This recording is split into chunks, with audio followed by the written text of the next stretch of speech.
আল্লাহু আকবার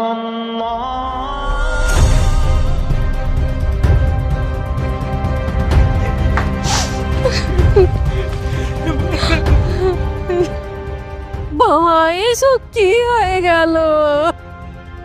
আগামীকাল আপনার ছেলে ফাঁসি, তার শেষ ইচ্ছা ছিল আপনাদের সাথে দেখা করার, তাই দেখা করাতে নিয়ে আসলাম। মা, তুমি কাঁদছো কেন? কেমন আছো তুমি? এটা তো হওয়ারই ছিল।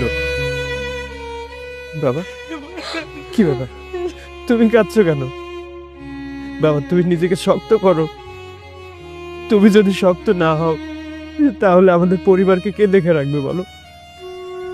না, তোমাদের সাথে আমি আর থাকতে পারবো না। মা, তোমার হাতে রান্না আমি আর খেতে পারবো না। বাবা, তোমার পাশে আমি আর বসতে পারবো না। আমি অন্যায় করেছি,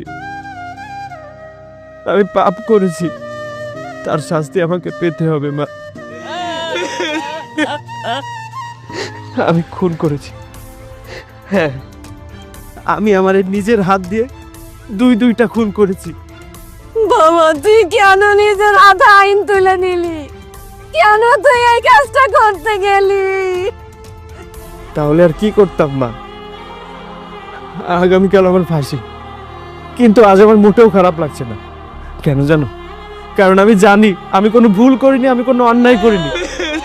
হ্যাঁ, মানছি আইনের চোখে আমি অপরাধী, কিন্তু আমার চোখে আমি অপরাধী না। কি অপরাধ ছিল আমার? আমার পরিবারকে নিয়ে সুখে শান্তিতে থাকতে চেয়েছিলাম, এটাই কি আমার অপরাধ? আমার বাচ্চাটাকে মানুষের মতো মানুষ করতে চেয়েছিলাম, ভালো একটা স্কুলে পড়াতে চেয়েছিলাম, এটাই আমার অপরাধ? ঘরের স্ত্রীকে মাথার মুকুট বানিয়ে রাখতে চেয়েছিলাম, এটাই আমার অপরাধ ছিল? মা, তোমার মনে আছে? বেশি দিন আগের কথা না, এই তো কয়দিন আগে আমাদের সংসারটা কত সুখের ছিল, কত আনন্দের ছিল।